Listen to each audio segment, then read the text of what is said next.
Don't Let This Robot Suck Your Dick Productions is not only the most significant production house in Chilesia, but also its sole content provider, and that includes, of course, the feed to the spoken word karaoke screens in the bar Pulpo. The Chilesian Mafia faction conducts constant cyber attacks on DLTRSYD networks, causing significant disruptions of what people are reading aloud on father-daughter night. This suggests that the father may not, in fact, be so drunk that he's reading the wrong screen, as Gabby frequently remarks, but is simply and accurately reading a hacked or corrupted screen. Chilesians themselves, because of the psychotropic potency of their cocktails and the indeterminacy of their language, more about which later, have long been unable to distinguish between their authentic folk tales and the corrupted versions. Also, Don't Let This Robot Suck Your Dick Productions occasionally uses the piazza as a location for some of its action sequences. So, to state it in somewhat vulgar terms, it is as difficult to empirically differentiate art from life on the outside as it is on the inside. There's a scene in Meet Me in St. Louis in which Esther, Judy Garland, furious after hearing her sister Tootie's, Margaret O'Brien, story about having been assaulted by John Truitt, Tom Drake, the, quote, boy next door, end of quote, storms over to Truitt's house, 5133 Kensington Avenue, to physically confront him. In the Don't Let This Robot Suck Your Dick Productions martial arts remake called Meet Me in Kermunkachunk, there's a gory 10-minute-long fight scene that ends with Esther disemboweling and decapitating Truitt with the help of a garrote attached to a defenestrated air conditioner. A stylish homage to Timo Tjantando's The Night Comes for Us. Later, when Tootie admits that she fabricated the entire story about Truitt, Esther's like, oh shit. At the end of the movie, several Chilesian Mafia faction street soldiers who'd wielded the blades of their skates to massacre their rivals are themselves dying out on the frozen piazza, gazing across their fairgrounds for the last time at the shell casings, the cigarette butts, the used condoms floating in pools of blood, the eyeless corpses shimmering with swarms of blowflies. CMF Street Soldier number 1. Oh, isn't it breathtaking? I never dreamed anything could be so beautiful. CMF Street Soldier number 2. There's never been anything like it in the whole world.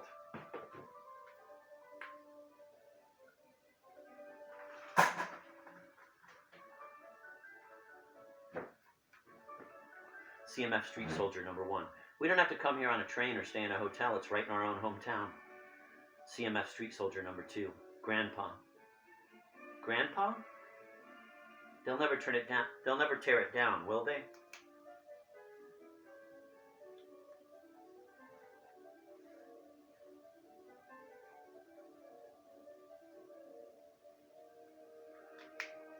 Grandpa? They'll never tear it down, will they? CMF Street Soldier number 3. Well, they better not. CMF Street Soldier number 1.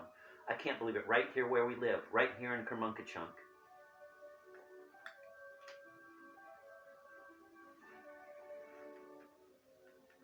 They spin on the blades of their ice skates, rotating faster and faster, 3 conical blurs until they each collapse and die. Meet Me in Kermunkachunk was immediately banned, but clandestinely screened at what was then Chilesia's only art house movie theater, actually the men's room at the bar Pulpo, where it became a notorious success de scandal. Meet Me in Kermunkachunk 2 was a re-edited version of the movie of drifting food particles that scientists had used to test scallop vision, here set to a K-pop soundtrack. Although a critical success, quote, a non-peril of truly political cinema, which questions its own production, writing, diffusion, rather than merely displaying the illusion of political discourse, end of quote. MMIK2 failed to attract a wide audience. But not so DLTRSYD Productions' next major release, Prion, Lord of the Stall, the entirety of which consists of an over-the-shoulder shot of someone sitting on the toilet and reading the script, which was a huge hit. In the opening scene, an obnoxious American sex tourist sits in a crowded, smoky nightclub. A character intended to be Billie Holiday is singing to the accompaniment of an ersatz Lester Young on sax. Although we're just reading words in a screenplay, these are obviously Chilesian actors who tend to be small with jaundiced complexions. As the jazz aficionados in the clubs glare at him, the American loudly asks the waiter an interminable series of questions about the menu. What does the chicken come with? Could I get that with mashed potatoes instead of fries? Are there onions in the gravy? I'm allergic to onions. Are there raisins in the tagine? I'm allergic to raisins, etc., etc. Later, after the show, the tourist is espied outside the nightclub by a group of drunk Chilesian sailors, played by members of BTS, who happen to be fervent admirers of Billie Holiday. There's the asshole who ruined the song.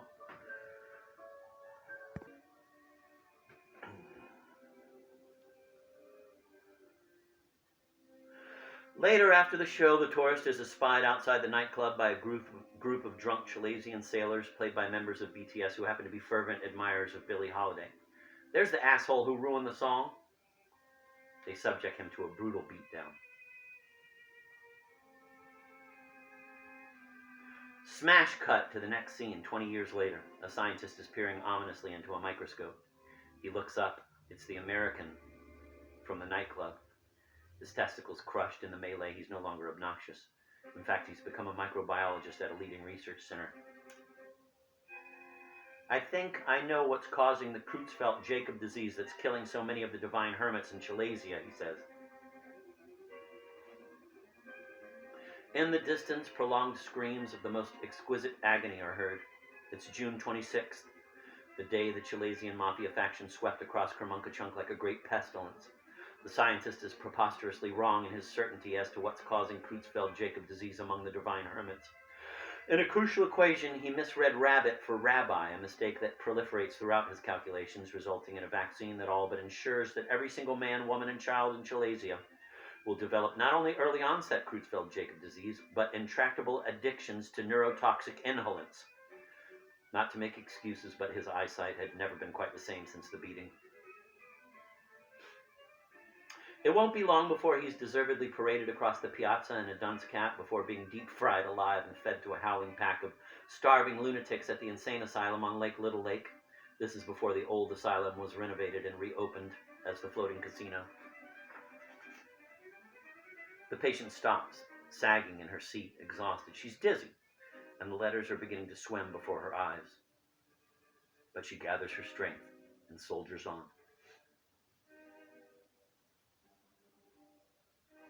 Patient. In an effort to provide a window on the workings of the Kermunkachunkian mind unclouded by the superimposition of Western epistemologies, the authors limit their view to that afforded by the cracked and gore-encrusted windows of the bar pulpo through which the deranged Dionysian violence out on the piazza can seem Busby Berkeley-esque, a kaleidoscope and symmetrical succession of intricate geometric patterns.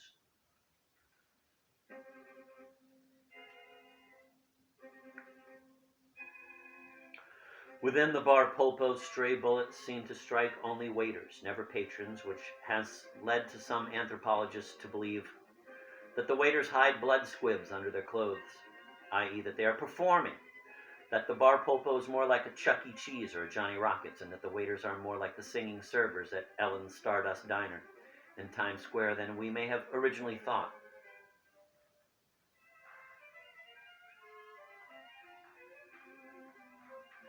In 2035, DLTRSYD Productions released a martial arts biopic of Jacques Lacan called Fists of Jouissance, distributed in the US as Death Drive 3000. It was directed by Michelangelo Antonioni after a stroke had rendered him unable to communicate.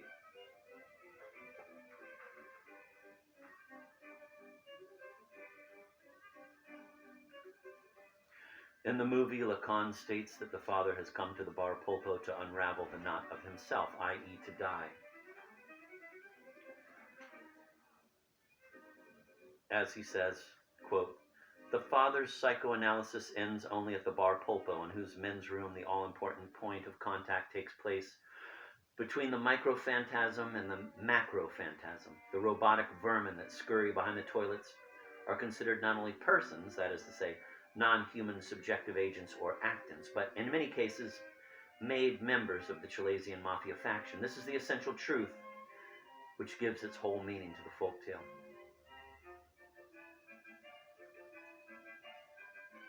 Lacan proceeds to mischievously opine that the horrific internecine battles that take place each and every day out on the piazza, resulting in scores of deaths and gruesome mutilations, may be merely a pre-enactment of the reenactment that the CMF street soldiers perpetration of this carnage may be merely, again that mitigating adverb, a way of providing source material for their future avatars, for their bloated weekend warriors who will assemble on the piazza in CMF costumes, armed with paintball guns, even going so far as to douse themselves in counterfeit Guerlain Laham Ideal à Parfum.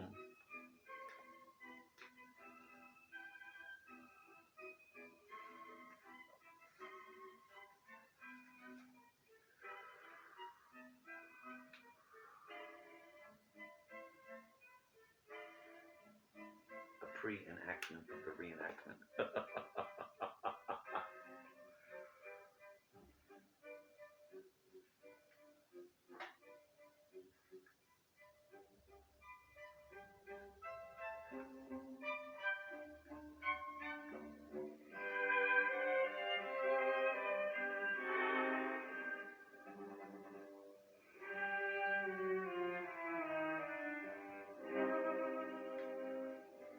Schubert, baby.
It's kind of a jam, right?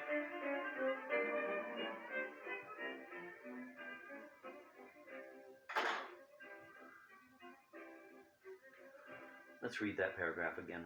Lacan proceeds to mischievously opine that the horrific internecine battles that take place each and every day out on the piazza, resulting in scores of deaths and gruesome mutilations, may be merely a pre-enactment of the reenactment, that the CMF street soldiers' perpetration of this carnage may be merely, again that mitigating adverb, a way of providing source material for their future avatars, for those bloated weekend warriors who will assemble on the piazza in CMF costumes, armed with paintball guns, even going so far as to douse themselves in counterfeit Guerlain Laham Ideal Eau de Parfum. Lacan seems to suggest that this is always the first and last resort, aka orgy, of the criminally insane, to pre-enact the reenactment.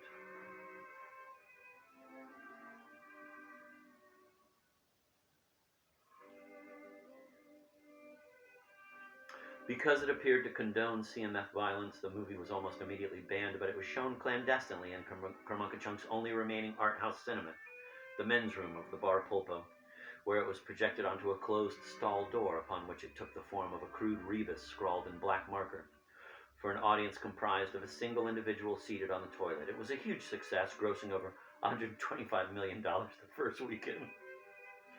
One sits on a toilet seat, that coiled anaconda, in a stall, and watches a movie. And that's how it's done in Kermunkachunk, Silesia. DLTRSYD Productions still maintains that the word merely was a misreading of the script, which had been written, like many esoteric texts, in goat's milk on white cotton in order to keep it secret.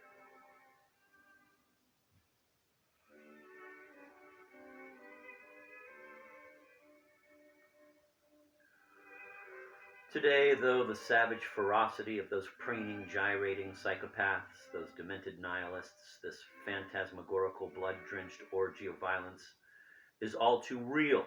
And yes, it would seem preposterously dangerous, if not suicidal, to gather in small groups and read the big character posters that are displayed along the periphery of the piazza. And yet people do, each and every day. Occasionally, though, without warning, without explanation, the piazza is Mary Kondoed. The bodies folded and stacked, the enucleated eyeballs candied and arranged in tiny pyramids.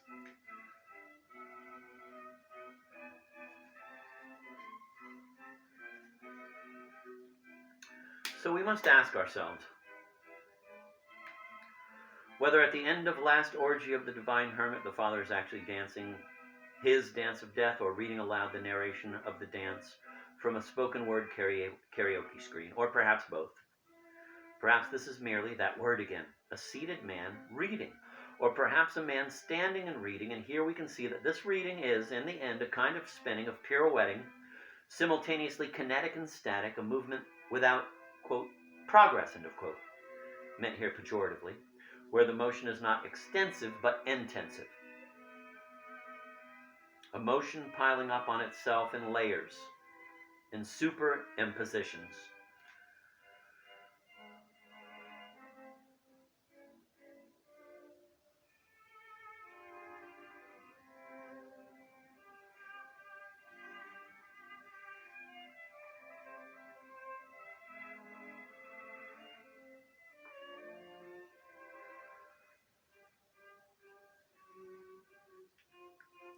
Imagine for a moment a dying man, a revered poet, at least in his own mind, standing in the middle of the men's department of a department store, a Saks or a Nordstrom, and he's reading aloud the love letter he's written to his beloved daughter.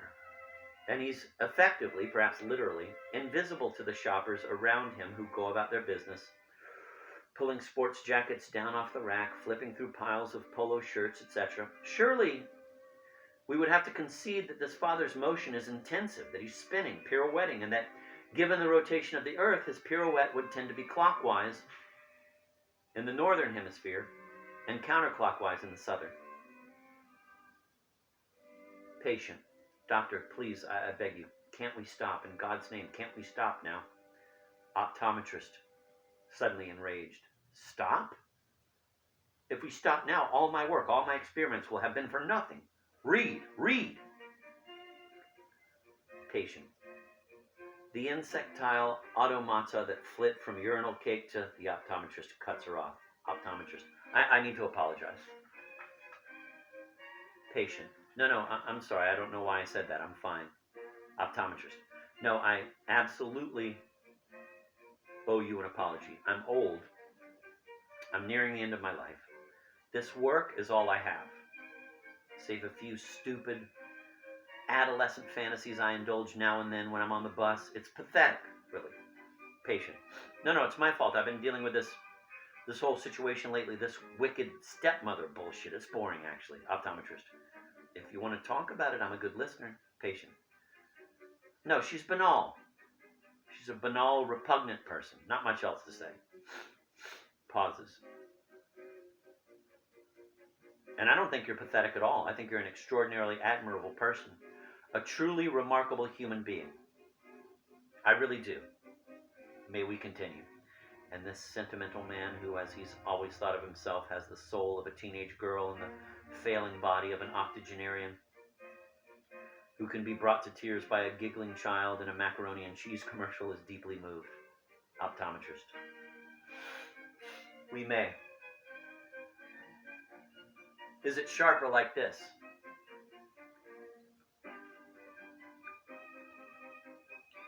Or like this? Patient, the stepmother still on her mind. She's just a very dim-witted, angry person. Then waving the thought away, she returns her attention to the chart. The first way. Optometrist. Can you read it for me now? Patient. The insectile automata that flit from urinal cake to urinal cake, dancing on the mirrors, are the true heroes of this deeply felt, profoundly humane saga. Optometrist. Good. How about this? Patient, squinting.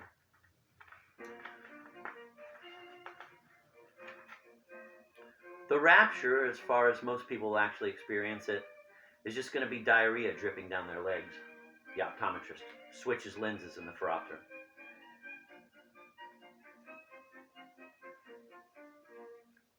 Is this any better? Patient. Better. The ancient steppe Chalasians, now extinct, lived in inflatable bouncy houses and ball pits. Optometrist. Good. Patient. They were a demure people, extremely distrustful of the Kamunka-Chunkians, whom they regarded as barbarians speaking in incomprehensible gibberish. The steppe dialect was considered classical Chalasian, its status equivalent in this regard to say that accorded Castilian Spanish. The people of the Chalasian steppe remained until their extinction unyieldingly tradition-bound, the women wearing the same workout leggings and sports bras they'd worn for thousands of years, the men ritually lobotomized at puberty in plaid boxers. But an epidemic of candida hypersensitivity, introduced into the region by a Romanian real estate agent, wiped out the last remaining steppe Chalasian in 2029. Now the steppe is empty. Optometrist. And now you're seeing 2 columns again. Yes? Patient. Yes. Optometrist. How about now? Patient. Still 2. Optometrist. Good.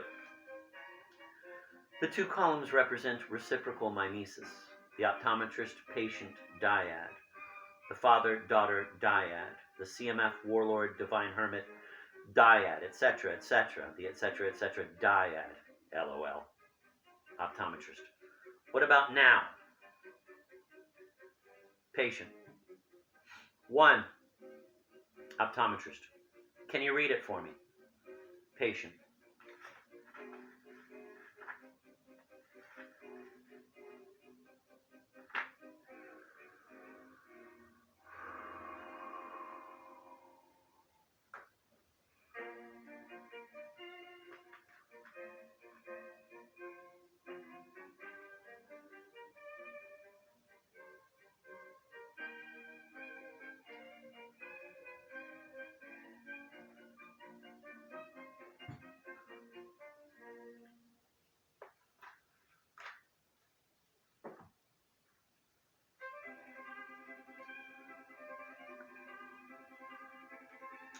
Patient.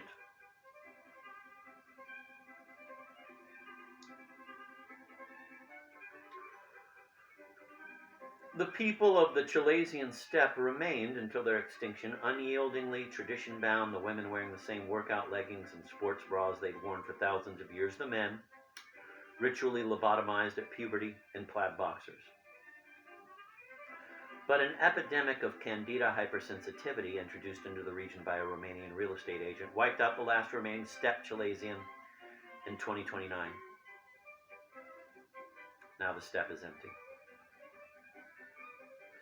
Eschewing the recycled platitudes about kleptocracies and failed states, LOOTDH delves instead into the until now poorly understood system by which Chalasian mafia faction sub-factions distinguish themselves through the men's colognes they wear, an olfactory language akin to the pheromonal communication of ants. And they have succeeded in simplifying its Baroque complexity into something manageable and schematic. The sub-faction based outside the bar Polpo traditionally wears Bulgari manwood essence. Then there are the various sub-factions that control the perimeter of the piazza. One that congregates in front of the Mira Gonzalez big character poster wears Terre de Herm's awe-intense vetiver. Another that gathers in front of the Friedrich Holderlin big character poster wears Aqua de Parma Note de Colonia. And the sub-faction that occupies the lobby of the floating casino on Little Lake wears Bottega Veneta Parco Palladiano 14 Melagrana Eau de Parfum.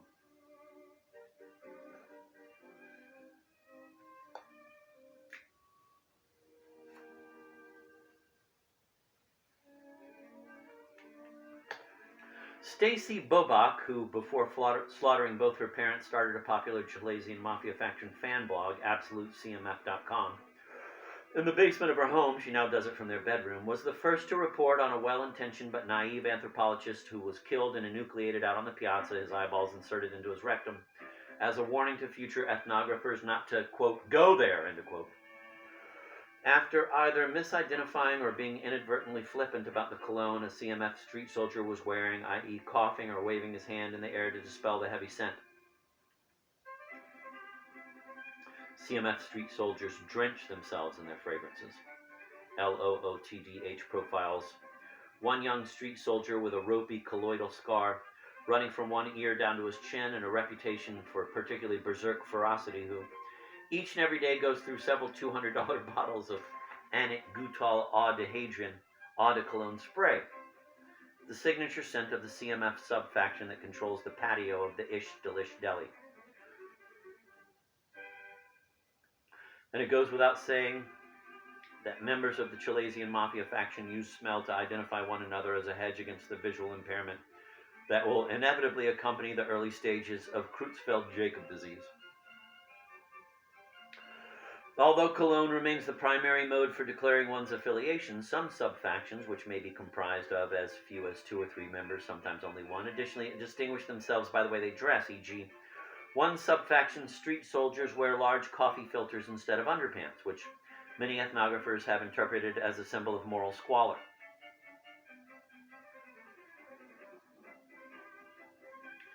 Do you remember that song that goes, "Keep it coming, love, keep it coming, love"?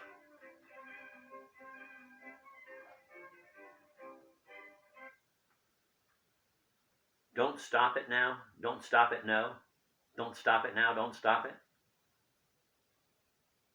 Well, Gabby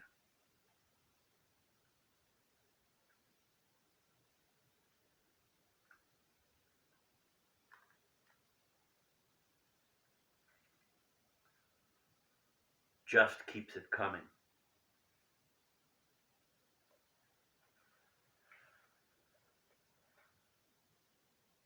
The patient pauses, heartened by this.